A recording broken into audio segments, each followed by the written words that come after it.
How can you earn like the top 5% in roofing sales?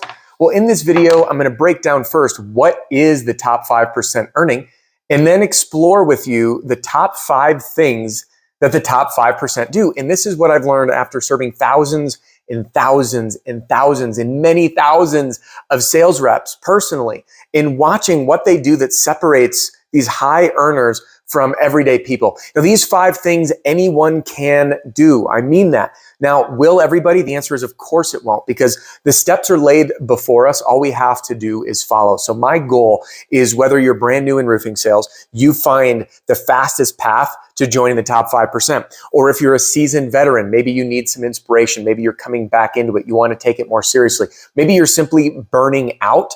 This video is going to help you literally get back on track, figure out what thing you need to focus on so you can join the top 5% of earners. And owners, managers, if you have a team who needs to see this, please share this video with someone. Sometimes all we need is a little kick in the hinder to find that motivation to dig deep and achieve our greatest goals. Before we get started, I want to say a quick welcome or welcome back. My name is Adam Bensman, the Roof Strategist, and everything that I do here on this channel is designed to help you and your team smash your income goal and give every customer an amazing experience. And I have a freebie for you to get started. It's available for free at theroofstrategist.com. Go there right now or click the link in the video description. It'll pop you over to this page, and you can download a free copy of my Pitch Like a Pro Roofing Sales Training video library sent right to your inbox. All the videos I've ever done, organized by category for easy binging. All right, should we get started?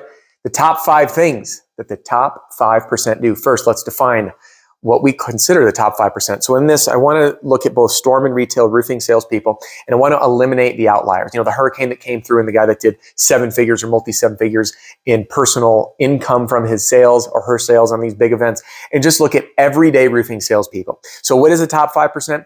In my opinion, these are the folks who are earning over $200,000 a year. They've hit the multi-6-figure mark. And yes, you might be watching. In fact, I trained a company, they have 50 sales reps, and they have quite a number of people, 10 to 12, if I remember right, who are earning over $200,000 a year, some of which they had a handful earning over $500,000 a year. So in this video, I'm classifying the top 5% is those who are earning over $200,000 every single year. And that might go up even higher. So before we get going any further, I want you to let me know, do you agree, disagree? Did I set that number too low, too high?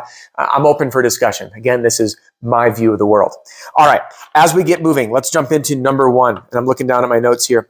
Number 1 is that people who earn multi-6 figures are willing to do what other people are not willing to do. Did you hear that? They're willing to do what other people aren't. So when it's a rain day or a Saturday and everyone says, oh, it's an excuse not to work, it's a reason, right? We're getting a pass. Those people are finding ways to work. They're going to say, how can I still make sales? How can I still generate new business? How can I continue to chase my goals? They're using that time to do direct mail, cold calling, working their relationships, working their pipeline, rehashing old leads. They're finding a way to work versus passing off excuses. Same thing on the weekends. They're working holidays. And I know we need to find balance. We don't want to burn out, but they are willing to put in that extra work. There are sacrifices that we must make. And I love what Bryant says. You have to be willing to pay the price. So what does that mean? You got to pay the price to be wealthy. That means putting in the time, making the sacrifices, and working smarter. And same thing, if you want more flexibility, you have to be willing to pay the price. And there's nothing wrong with that. Some people are totally satisfied at a comfortable 6-figure income and not working that much because their lifestyle needs are met. So there's no wrong way to do it. You just need to be willing to pay the price for what makes sense to you. All right, let's go to number 2. This is practicing the fundamentals. Now, I want to turn our attention to a couple of people I have pulled up here as an example on the screen behind me. And I know it's a little blurry. So the reason I want to look at these is I get really excited about watching people perform at the top of their game. That's folks from athletes to chefs to artists to musicians, anyone who's in the zone and mastering their craft. And I learned a lot from hearing about the late Kobe Bryant and how he practiced and how he developed the skill sets that brought him to be ranked among one of the greatest basketball players that ever lived and played the game. And I just recently listened to a podcast. It was actually on the Ed Milet show with a gentleman talking about Kobe Bryant and what he did when he was playing in the NFL, in the NBA. And one of the things that he did is he would wake up early because everyone else was doing 2 practices a day. He got up early and he went to the gym. I forget, it was 3 or 4 in the morning to get a 3rd practice in. So he paired tip number 1, which is doing what other people are not willing to do, with number 2, which is practicing the fundamentals. So he added in the third practice when everyone had two, but instead of going there and focusing on like fancy plays and all this stuff, he just got in there and said, I need to practice my footwork. I need to practice the fundamentals. I need to practice shooting. And he went over all the basics, stuff that you and I might find boring, but he found deep meaning in it. And he found a just unshakable foundation that required no thought. And I loved hearing that story. We can also look at some famous chefs like Gordon Ramsay. You remember this face. If you ever watch any of his cooking shows, Gordon Ramsay is one of the most well-known, highly accomplished chefs of our time. And I know he's love-hate, right, with his personality, but we can't dispute the fact that he's wildly successful.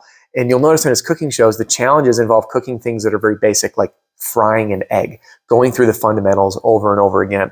And many folks, one of the best ways to go over the fundamentals is in role play. So here's my training center. If you have this, by the way, pop in. I made some updates. Pop into the role play training. And before I share with you kind of what's in here and how this works, what I want to share with you is the importance of role play. Why do we do role play? Here's why. Let's break down the numbers. Let's say that you sell 100 roofs in a year. Okay? And you get one objection 20 times. That means it'll take you 3 years to hear that objection 60 times. I want to ask you, does that mean you're a pro? No, it means you got 60 repetitions. I bet you Kobe Bryant had way more than 60 shots that he took every single morning. So how do we build in this same role play? Because going to game day, meaning real world sales, is not practice. Practice is role play. In role play, when we do it the right way, and I teach you in here, this is the training center for teams. I teach you how to do role play for at the door, after the homeowner responds, how to overcome objections, how to start the appointment, how to end the appointment. We're breaking down all of the key sales activities or sales dialogues to get in those repetitions. So I mean it. In 2 to 3 sessions, you and your team can develop the same level of true to life experience and practice as someone who's been doing roofing sales for 3 years but never did role play. So practicing fundamentals and doing that role play is super, super important. And you'll watch right before your eyes following the feedback loop that I teach. So we do a short spurt. We let the rep provide his or her feedback. Then we provide feedback. Then the coach provides feedback, and then you go again. You watch people integrate these changes lightning fast. It's so freaking cool. So again, number 1, doing what everyone else is not willing. Number 2 is practicing the fundamentals, which brings me to number 3. And I got to give a big shout out to number 3 here to a special person. And that is assembling your talent stack. So who's a special person to shout out? It's Deshaun Bryant, my good friend, Roof Hustlers, Deshaun Bryant, and a fellow mentor in the Pitch Pro movement. What I love about Deshaun is he's so focused on developing his talent stack, his unique set of talents. And he speaks quite openly, especially in the Pitch Pro movement. In his sessions, he speaks openly about finding resources outside the roofing industry. So it's more than just sales. It's more than just roofing.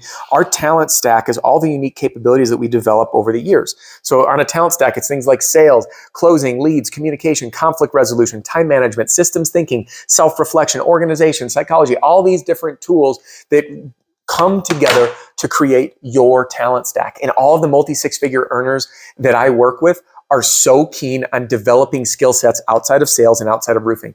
The 3 that I highlighted here that I've found to be the most important, by the way, is communication skills, time management skills, and then systems thinking. And systems thinking is the ability for you to quickly audit what's going on, how much stuff is on your plate, and operationally streamline it and think really intelligently about how you can continue to grow. And it's not a skill set that everybody has. So we need to learn, we need to train ourselves how to think. All right. We need to think how to think. And the top 5% is just really, really, really successful at that. All right. Which brings us to number 4. Number 4 is that the top 5%, they gamify their growth. Now, what do I mean by gamify growth? They'll look at a number and say, I have 2 ways to sell. I can make more sales or earn more per customer. And they're going to think about, all right, make more sales. What's the easier way to do it? I don't want to go out knocking doors. I want to work more referrals. I want to work more direct mail. I'm going to work my installs. They're going to be strategically smarter about their decisions. Or they're going to say, hey, I want to earn more per customer. So they might look at 2 neighborhoods with equal sales opportunity and see that this one's got about 27 square roofs, 30 square roofs on average, and this one's 35 square roofs on average. And even though it's only, a few squares difference, if you sell 100 roofs and it's 5 to 7 square difference, that 5 to 700 squares adds up a lot to your bottom line, to the profit in your pocket, the commission in your bank. So gamifying growth and also looking at it as personal development in disguise. How do I get better at communication, system thinking, developing my talent stack, where they're strategically pinpointing their areas of growth and opportunity. All right. And that brings us to number 5. That is being a perpetual student, being a forever student, eager to learn, eager to soak it up. In fact, we were just on the Pitch Pro movement this morning and shared another shout out to Deshaun. I learned this on how he runs his Pitch Pro movement sessions. And by the way, you can join both Deshaun and I and John Cenac and Jim Aline inside the Pitch Pro movement. There's a link below. But Deshaun starts off the sessions. What do you want to stop doing? What do you want to start doing? And what do you want to keep doing? And what I keep hearing from folks, and I heard it today twice, is keep doing. I want to keep studying. I want to be a forever student. And someone else shared that they wanted to stop watching the news. And I said, hey, one of the things I've done is I just upgraded my Audible account to the prepay of the 24 titles. In the habit of watching the news in the morning, I simply replace with audiobooks. And now I finish an audiobook, 3 to 5 days generally, and then I can be on to the next one. And then I'm also reading at night. So finding ways to continually be a sponge. And funny enough, I ran a training for a company. I met with the team, their highest performers. There's about 7 of them there. And they were all earning between $250,000 and a little over $500,000 per year of income from roofing sales. And I'm sitting here thinking, these are the guys and gals who are going to be in the back of the room doing the classic teach me something. Boy, oh boy, was I wrong. These top earners, they have their notepads full, chock full of notes. Jason, by the way, shout out Jason, sent me a text saying he couldn't believe after training that these guys were just soaking it up. Why? Because they're smart, perpetual learners that wanted to find the 1 or 2 little opportunities. So in closing, how do we bring all this together? What we bring it together is we realize this really powerful truth. And it's that our greatest threat, which I'm going to use right here. This is your greatest threat. Your greatest threat is the exact same thing as your greatest opportunity. It took me a long time to figure this out. So what am I talking about? This one here, this threat, your greatest threat is what you do not know. In other words, a lack of knowledge. What you don't know is what gets you into trouble or scary situations. But on the other side, what you don't know yet is also your greatest opportunity, because I said the word yet. It's what you discover that becomes the foundation for just totally wild growth. And I'll give you an example. Imagine you run 50 sales appointments in a year, and you can't one call close to save your life. So that's going to require every visit, 2 or 3 visits to the home, which burns up all this time. But the minute that you learn, boom, to close on a one call close, those 50 appointments you run take a third less time, meaning you freed up almost 70%, 75% of your time. On the low end, say it's 30%, which means the same effort here, this effort before you learn it is going to yield an output that's similar versus same effort. You learn this new stuff. You start closing deals left and right. And now that exact same effort, you earn more money. You maximize the output from your inputs. And that's why it is so important for us to continually learn. And I'm really glad to have you here because it tells me that you want to keep doing this. So there you have it. The 5 different things that the top 5% of earners do. So I want to hear from you. Which one do you need to work on the most? Do me a favor, have some group accountability, be vulnerable, and post a comment right now saying, I am going to work on this. Pick which one will help you move the needle the most. Hey, that's all for today's video. Thanks for joining me. And just because our time here is about to wrap up doesn't mean your and my time has to. If you haven't yet done it, I want you to click right here to get a free copy of my Pitch Like a Pro roofing sales training video library sent right to your inbox. Or if you're into using the roofing industry to make a boatload of money, click right here into this playlist. I think you'll really love it. And I will see you on the next one.